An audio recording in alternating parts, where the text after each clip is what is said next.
This is the first time that somebody made a video game where we really get into the head of one of the main characters of the books.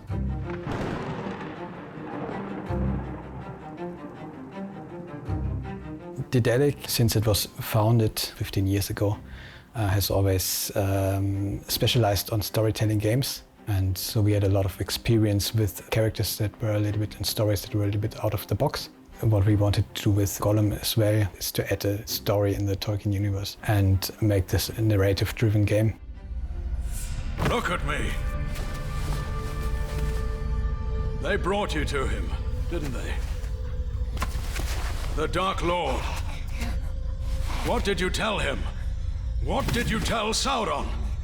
Before we started with the writing process, we did, of course, a lot of research. We read the books, we watched the movies, and read Tolkien's notes that he left about the story and about his writing process and his letters and all we could get our hands on, basically.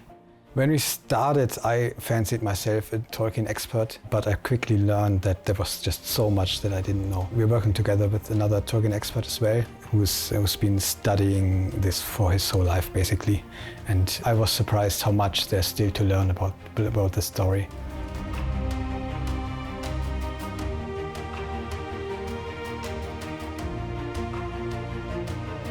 I think the main focus for Gollum was the story, which is the main thing that keeps you playing, because we tell a story that wasn't told before. The backstory of Gollum is in a lot of ways still a mystery. So there are many open questions and many things that Tolkien himself didn't answer. So we had to fill in the gaps and really try to interpret those notes and integrate them into our story and make sure that we are in line with what Tolkien wrote, but still add our own version.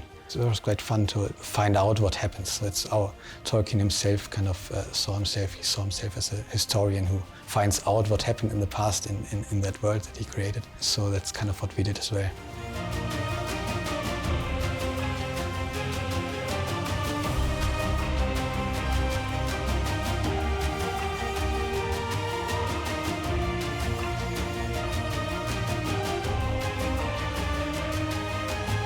So we start the game about 8 years before the War of the Ring starts, parallel to the first half of the Fellowship of the Ring, when Frodo is still in the Shire and basically doesn't know about anything.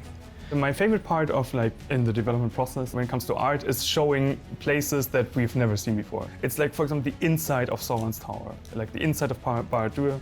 The first half of the game is basically taking place there and really finding a visual style for this gigantic hive of creatures, like how they are living there and how they are working there, ruled by fear and all the time death everywhere. That was the most fun part. We expanded the lore a bit with a few new characters. For example, we are showing evil humans a lot, like humans that are working as spies for Sauron, or even working in the tower next to the orcs and next to all the other monstrosities. We're even showing a character that grew up inside the Dark Tower.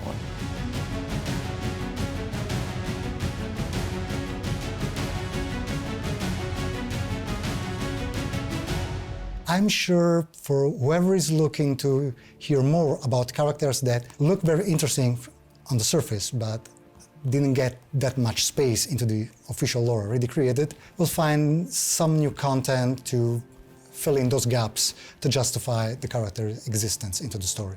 In the end, we do all of this for the fans, and we want to make them happy. We want to make us happy, of course, and hope that the fans like it as well. That's what we do this for.